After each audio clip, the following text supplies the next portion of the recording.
Greetings and salutations, friends. Welcome to Stings. Recently, we started working on this Clorehaven town stuff. Well, I say we, I say me, and the rest of the family is here now due to the lockdown from the coronavirus 2020. Want to make sure all of you stay safe out there. You know, take it serious. It's a pretty nasty thing, so be careful out there. Now, let's talk about Clorehaven. I recently started printing stuff, and I think I'm around 9 buildings right now. I had a plan to do an entire city layout since I had finished the Goblin Grottos and they were going to be below it. It all kind of tied in together. Anyways, I've got 2 of the buildings finished now. The chapel, which I added a floor to, and the guardhouse. And I'll show you those here in a minute just so you can see the finished product. And then we'll go through what I've been doing to paint them. Had several people ask, so once again, here we are doing another one of these videos. Okay, first things first, the Clorehaven system is all the lock system. It uses the little clips. I print the version 5 clip. It seems to work well for me. Now, all this is modular, so they can all be taken apart. I do mine a little different, and I do it because I'm doing all this and going to keep the buildings intact instead of taking them all apart and then building them as you want them. I wanted more permanent type buildings. So here's what I did. Okay, let's talk about the church first. The blueprints for the church, or the instructions for the church, were online. They're at Printable Scenery. I added an extra floor to mine, obviously for the bell tower. I did the same, added another floor to it. But anyways, finished product looks something like this. And yeah, I did the lighter color around the windows on purpose. I wanted it to look like a different colored stone. The back doors for the tower. And you can see the corals there. I added this 3rd level for, added 2 rooms, the door. And then I have little square pits for that show stairs going down, or ladder, or whatever. I use those because it makes it a little more modular, where you can put them where you want. All the doors, of course, are functioning for it. My 2nd and 1st level are kind of together. I did it a little different than the blueprint. I wanted this upper balcony above the actual chapel part, and it gave me an ability to put a room in there, which if you take this piece off, then you have access to that room and the main chapel area with the front doors. But I like that look, and with the campaign that I'm running, I have an idea of what we're going to do here in this chapel. These are just half walls that I printed. Same Clorehaven stuff. Okay, so anyways, that's the finished product. I also did the chapel. I did the bell a little different. I made it bigger, so it was just 1 bell instead of they had 4 up on these beams all the way around it. And then for the roofing systems, I looked at it. I did, instead of wood here, I wanted it to look more like slate tiles, just to give it a different look. But you can see. And I went ahead and printed, the stairs and floors for each level. Okay, so that's that. all these are put together with clips. They can all come apart if I want to do that. The other one that I printed and painted was the jailhouse. It looks like this. All finished up. They call it the guard house jail. And with these tiles, I wanted the orange, reddish, that look of,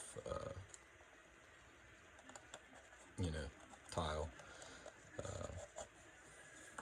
I like that look with the colors. I just thought it brought a little bit of color to the buildings, so they weren't so. Now with this one, about the only adjustments I did with it is instead, these were stone in the diagram to print it. I did them in wood. I just thought it added a little bit. The inside,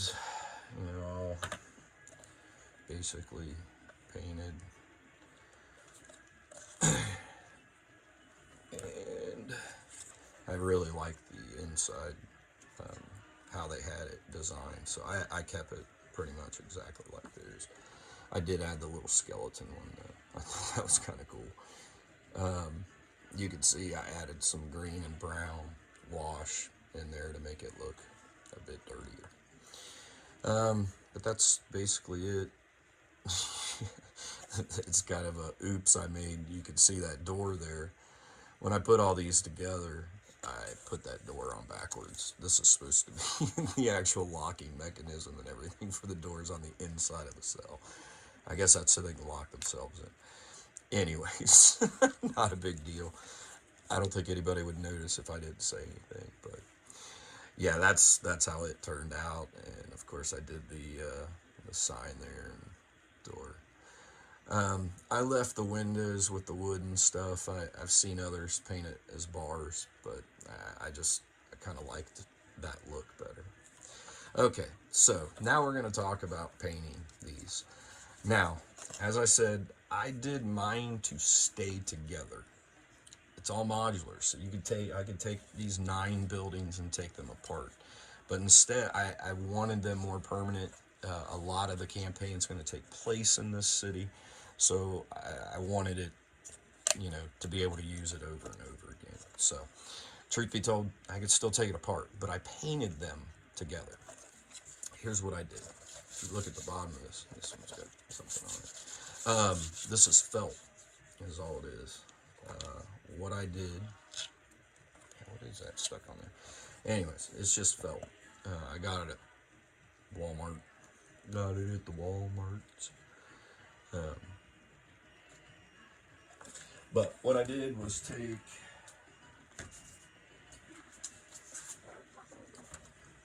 this craft bond. Obviously, gonna be backwards probably for everybody, but and it says on it, it's either temporary or permanent bond. So, depending how you use it. Now, here's what I did. I sprayed the bottom of the tile. Say, this one hasn't been done. I'd spray the bottom of this. Cut a sheet of this cardboard stock, almost paper. Stick it on there so it was stuck to the pieces this way. And then I sprayed it and put black felt on it, cut to size. Now, that's a step unneeded for anyone. You don't need to do it. The only reason I did it, it keeps the pieces together. I can slide them around on the table. No worries about, scratching up my mats or any of the rest of the stuff. Just worked out well. So, those are the pieces that I have finished thus far. Like I said, I've printed out 9 buildings so far. And I'm designing a city hall, which is huge compared to even the church. It'll take a while to print, and it'll take a while to paint. The library is going to be a headache for me because it's all put together painting those little books. It is nearly impossible. You're better off to paint them individually. I just didn't. I don't know. No reason why. It's like I said, I just want to be able to have it for ever in these pieces. So here's a roof to the barn, printed. I use gray. Hatchbox is what I've always used. It's just what my printers are dialed into, and it works best for me. I have the least amount of fails for it. After it's printed, this is what I use: Rust-Oleum flat gray primer. For the tops of the buildings, the roofs, you can see with this one, I sprayed with the flat black primer. It doesn't really matter. It could be gray in there, but I just had a can of the black, so I went ahead and did the insides of the roofs with black. Okay, so there it is, primed. Okay, that's basically what you're gonna get, just your flat gray. You can even see in some of the cracks the lighter from the actual PLA, where the primer didn't get down in there. Now, once I did that, I went in with my airbrush. I do have an airbrush, and I did use it for a couple steps in this, but it's not necessary. You could do it with a brush. I use burnt umber from all my wood.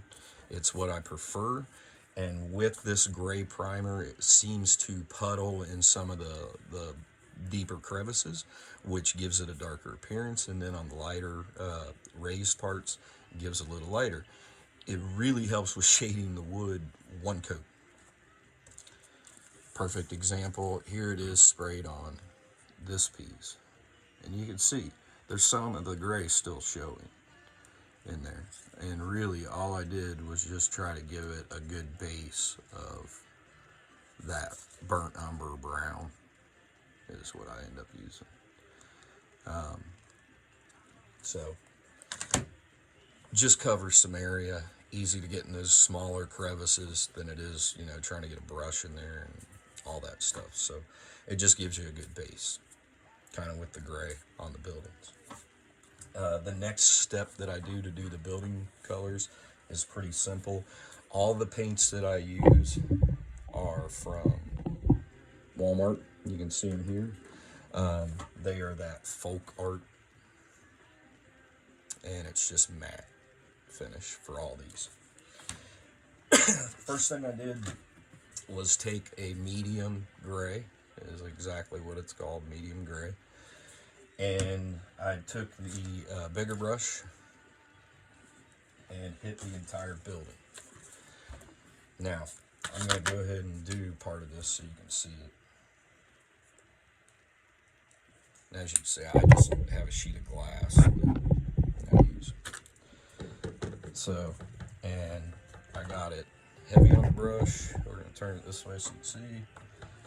Put it heavy on the brush, and all I did was go over the whole thing, trying to cover up some of that brown around the windows without getting too much of it on the wood itself. But as you can see, some of this is not covering it, which is fine. That's why I used that gray primer. Works out really well for this project, because some of that primer showing through isn't going to hurt anything. So that's basically all I did with that. And you can see even over on this side where that brown is, even if you get some on the wood, it's okay, but you want to try to cover as much of the brown that's sprayed off on the rock. Okay, so there's the base gray that we put on it. Like I said, I used a pretty big brush to get all that on there. Alright. And like I said, that was just that medium gray. So the next step to this is this is called licorice. black works fine, but this is what I used.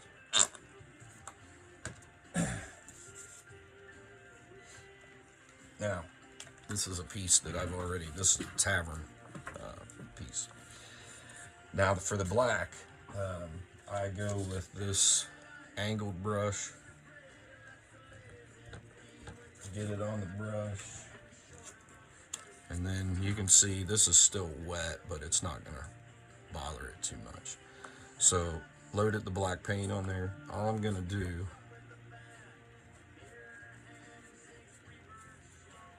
is go across and just kind of, and I'm kind of going with the rock.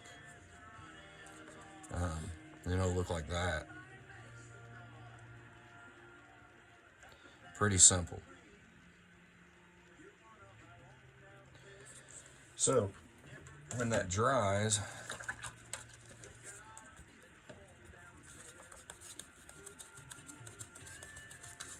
it's just paper towel. When that dries, it's gonna look like the inside of this. You can see it's gray, black streaks on it. As I said, this is a tavern that I'm painting right now. This is about what it looks like through this process. So there it is. And the next step is going to be the dry brush. And it's pretty simple. Again, I use that angled brush. It allows you to get kind of in between those little spots. Now, normally I think I'd use just like a lighter gray. 3 paint coats is usually what I do. I do 1 dark, a medium, and then a light dry brush. Now, normally I would use a gray, like I said, but I wanted this to have just a little bit of different look to it. So I tried some with the light gray, and then I tried some with this linen color, which is, I mean, it's a light tan cream color.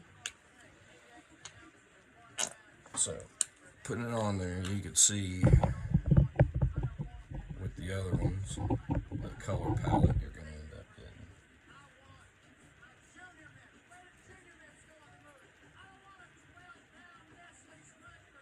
So, paper towel, brush just loaded. I'm going to take most of the paint off on the paper towel. I mean, there's not a whole lot left on there. This is what it's going to look like after you do that, but we're going to show it in here. So probably the flattest wall in this thing is right there by the steps right here. So I'll do it real quick. And all you're going to do is just take the dry brush, trying to get it to where you can see here, and just rub it in.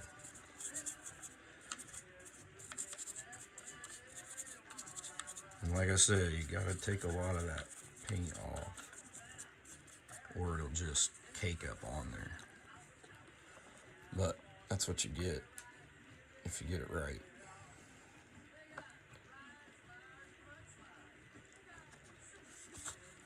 So we'll go to this next one, and I'll show you what it ends up looking like if you put too much on it. Now, I didn't dry it. I know exactly what it's going to look like because I've made this mistake. So here's the wall.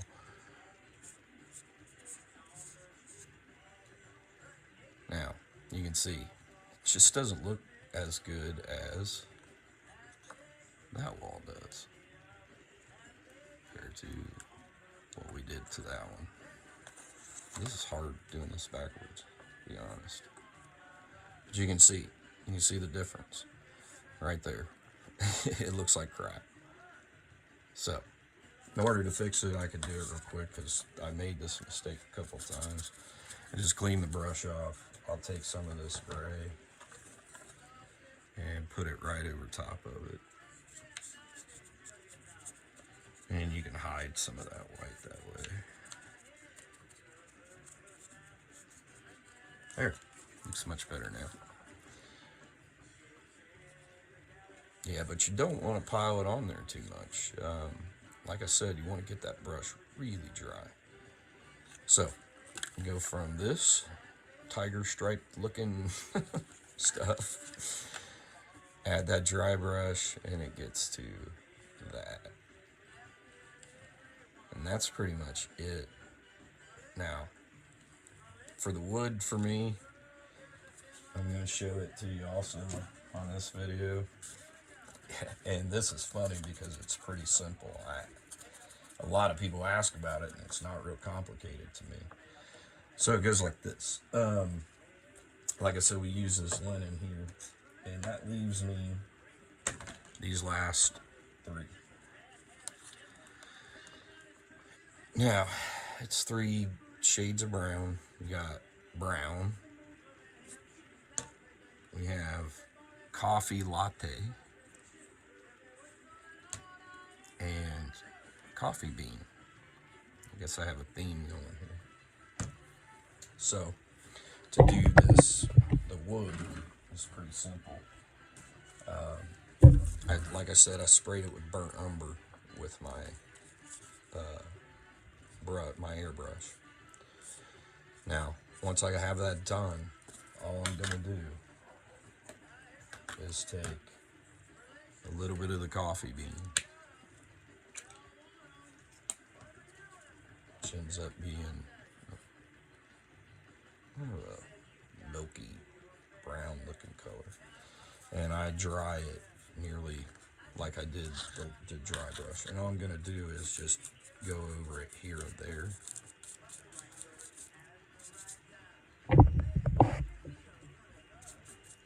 And you can see it with that burnt umber, it doesn't show up much.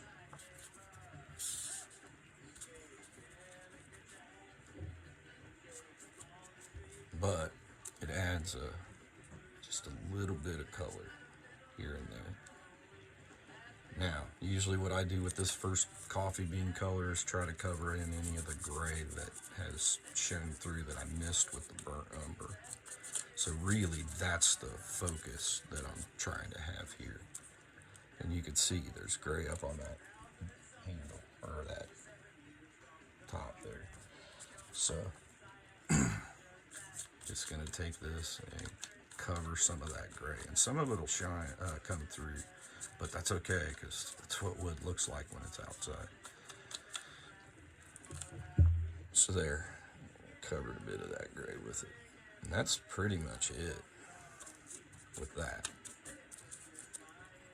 Now the last part of this for me is I take the coffee latte color.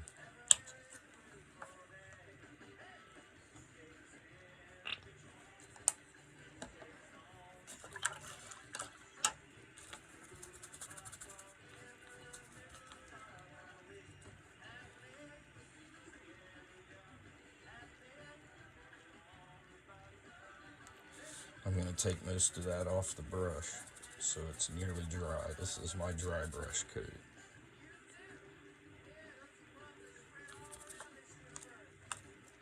And then where we have that same part of that railing, just going to dry brush it.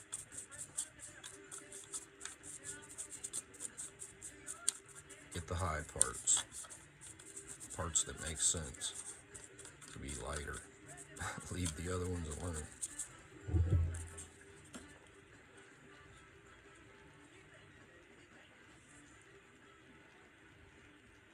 That's basically how I do my wood. 3 colors. That's what I said, it's usually 3 colors for me. You can see there's a little touch up I'll have to do over here, but I was just doing this for an example. I'll redo most of this. Alright, so that's the wood. Last thing on these is the floor. It's the other part that I airbrush. I'm going to use the in for the example. As you can see, you could get this look with the brush, but it's hard to do. What I wanted it to look like was that dark slate with the turquoise bluish undertones. So here's what I used to get that. I used a basic dark gray first, and then I went over it with this sea gray, which is a dark gray too, but it added some spots. And then the last one was this ghost blue gray, and that's what added that bluish tint to it to get me that look. Now at the end of this, all I do is dry brush it with the linen color, which is that light tan color, and it ends up looking like this at the end, which is the exact look that I wanted for the floor.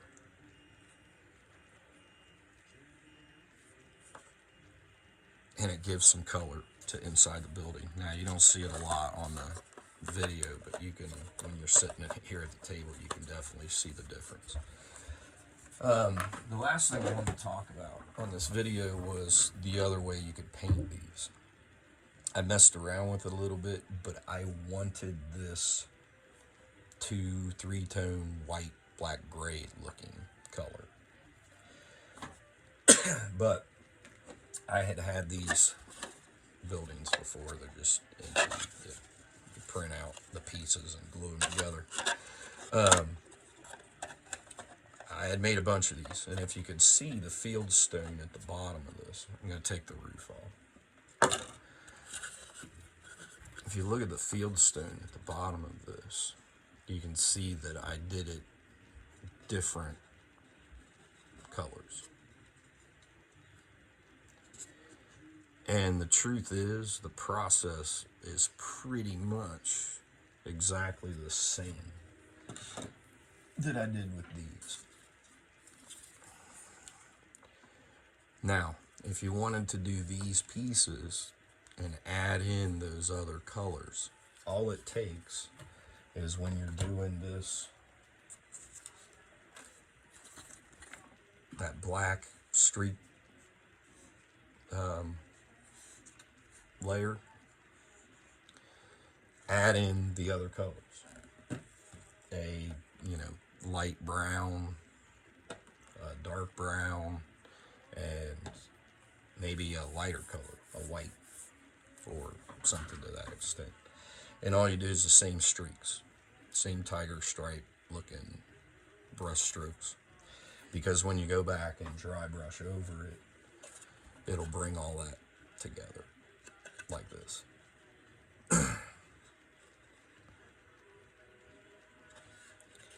So there's your options. You have a couple. Like I said, I chose to do mine this way and not the other way. It adds a few more steps to the process, and I wanted it to look this way. So last thing is, the only other item that I used through all of this was some ink wash, and it's just ink. I use this Bombay stuff,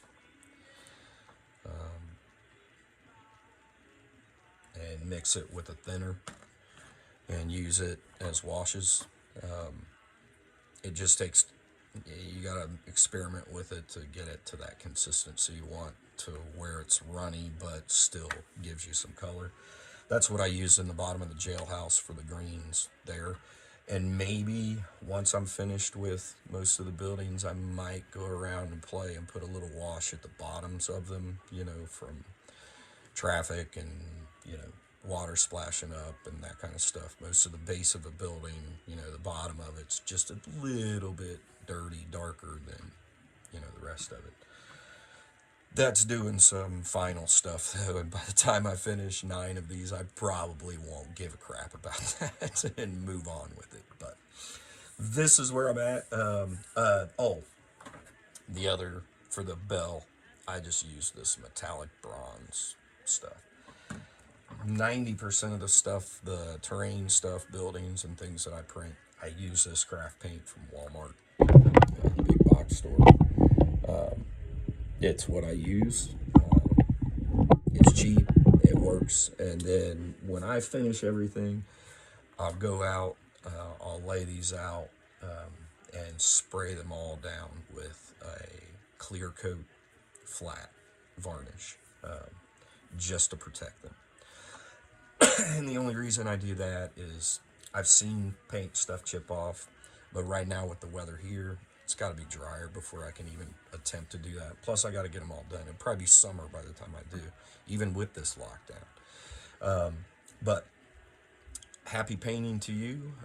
Keep yourself safe out there right now. It's kind of crazy. The world's been nuts. Spend some time with your family painting. Spend some time, with yourself. Get yourself right.